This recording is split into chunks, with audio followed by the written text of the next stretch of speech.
We're working with the perfect square here, and we are taking ideas from the literature in the perfect square, and we are creating pages of our own books as visual notes for all of the things that we can take back to school with us.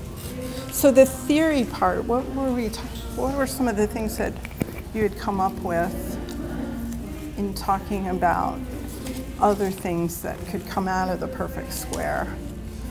We talked about connections to math as well, and language, like some of the language And math, used is unusual and might be, Like, can you give me an example of what you think is like the unusual language? I'm stuck on shatter. I think Shatter. Yeah, is like, I think they would find that a surprising word that they might not know, but also the usage in that. That's great. And babbled. Babbled with the fountain. Babbled fountains. There's lots of babbling. Yes. I thought confining was an interesting Confining word. is a great word, I too. wonder if little kids know What? what that word is. Like, they want to move, but confining is like the opposite That'd of be what they want to be. so interesting to work with that, with the language. I hadn't thought about that because I'm so visual. Using a rope or jump rope or something, and then having them all grab on from the middle and bring it tighter and tighter. So they're confined. Right. That is They feel confined. That is a great idea. Or getting in a box. How many kids in that? Or in a hula hoop. Or a hula hoop or something. That's a good one too, because we have those. Yeah. So the language piece was really important, as much, and the colors. Bringing out all the colors. It is sequential, but I see lots of artistic connections that you can just build upon here. Like this page, when they cut it into strips, this would be a perfect, or ripped it into strips, this would be a perfect place to teach the art element of space, foreground, middle ground, background, And I do that with kindergartners anyway, but this book really supports that, so. Yeah. And texture, color, all of the art elements are there. Organic, geometric shape. Yeah, it's a great simple book with a lot packed in. It's a great book. So we're here with lines that wiggle. What's going on over here? You're making pages. You're making pages. Oh, lines that dance. So you're taking that idea of line, and then everybody's doing a different idea of what the lines can create or do. That's great. I can tell that everybody here is working really hard because it's really quiet. My room goes quiet when everybody's working really hard, right? We were talking a minute ago, but, Yeah. And we got back to business. Down to business. Well, thank you.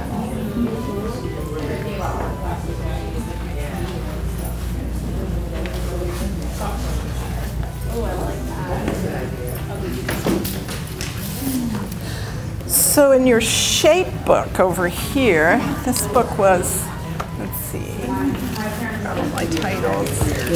Windblown, with all the shapes. What's going on over here? How did you decide to approach it here?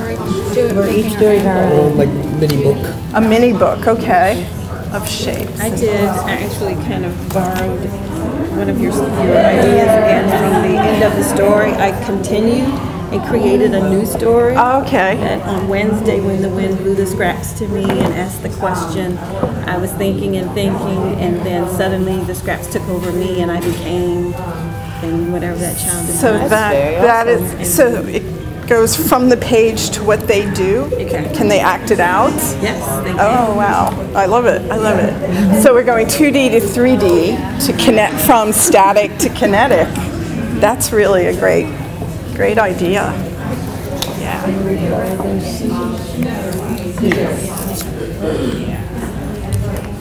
So what's everybody doing over here? That's what we were just I made a hot air trying to balloon. I have my sunset cityscape. Wow. You guys are getting very sophisticated over here. This is very. So everybody's making their own page of the perfect square. Now, do you guys have prompts? Are there some ideas that, like if you were presenting this in your class with little ones, how you would, we were talking at the other table about the language in this book. Words like babbled, you know, that's a word that's, and crinkled. Crumpled kids get, I think they understand crumpled, but some of the other words are maybe a little, words that they don't hear often. New So, receptive. yeah. Like what's wrinkled, you think it is, but you can wrinkle paper. Yeah, wrinkled, yeah. Everybody thinks crumpled, but wrinkled. I like the fact that the book went through a process. From a shade to tear, rip, whatever. It's just like, so you can just still take one piece, just if you were trying to relate to it, to see how they could keep just going, and then like what to do with it.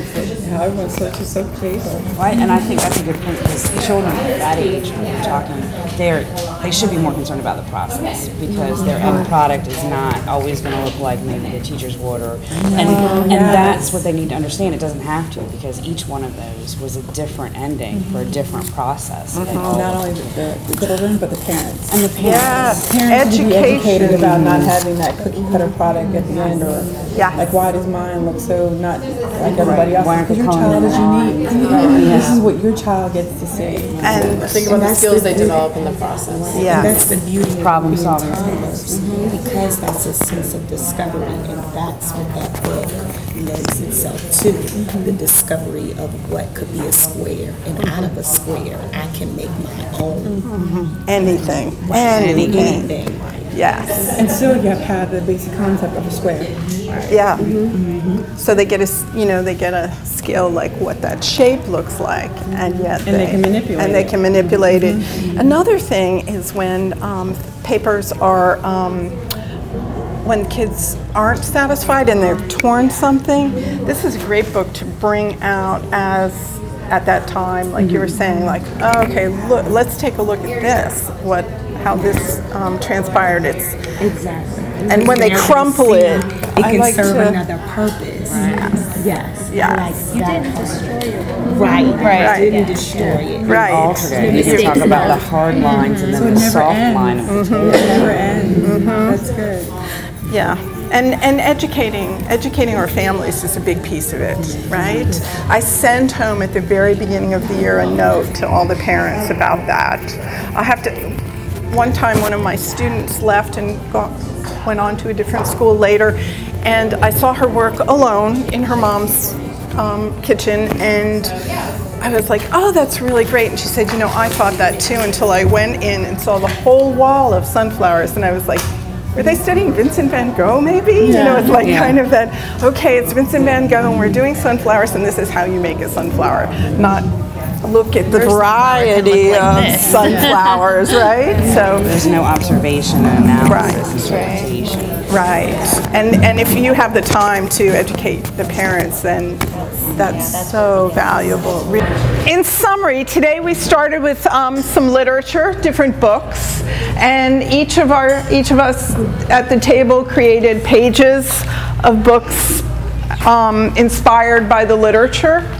And now we're going to do a final closing share time, and we can talk about really anything that came up, because I heard some really good conversation about challenges as well as things that you think would be successful in this type of work with your populations and your students. So would anybody like to start the discussion here, either sharing their page from the Perfect Square, or... Let me start with challenges, and then these Okay. guys helped me through the challenges. I'm not an artistic, creative person. I'm very logical, mathematical, and I like order and direction. So just given a table of materials and reading the story, I was very hesitant. Like, I Tell me what to make. Tell me what to do. So it took a while, and then with their encouragement, to start feeling that free flow of artistic ability.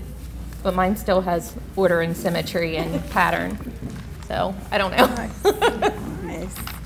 And we also have that challenge with children sometimes, right? There's always going to be that child who holds back a little and is challenged by freedom and by the ability, we're not giving clear-cut specific directions in this kind of work. So that's great for you to feel what it felt like to not have specific cut a circle, paste it here kind of work.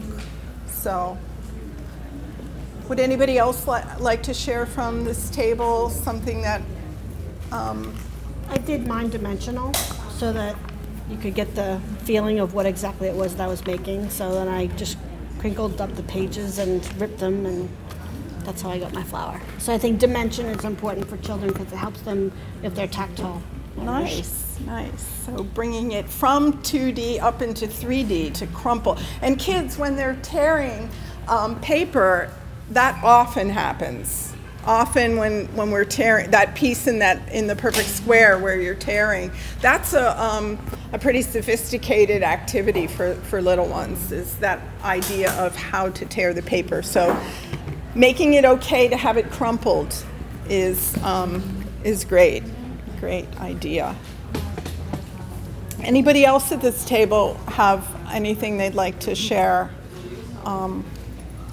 We talked about how this book is sequential and how that can facilitate a teacher, allow them to help a child build their language. And so almost the structure of these sequential books allow opportunities for teachers to develop the language, and as the child creates the project, it sort of stimulates the conversation. And so rather than just throwing out, tell me what you think this is, you have the structure within a book, and it will provide the opportunity. It helps it go smoother in the classroom, I guess.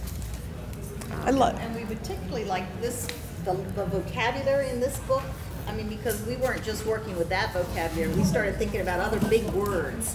And your comment earlier about how to get children to play with it and use all their senses to explore vocabulary versus just hearing about it in a story. They actually do things with it. Nice, nice. It's a nice book. Thank you. Had any of you worked with this book before? No. Oh, you had? Oh, good.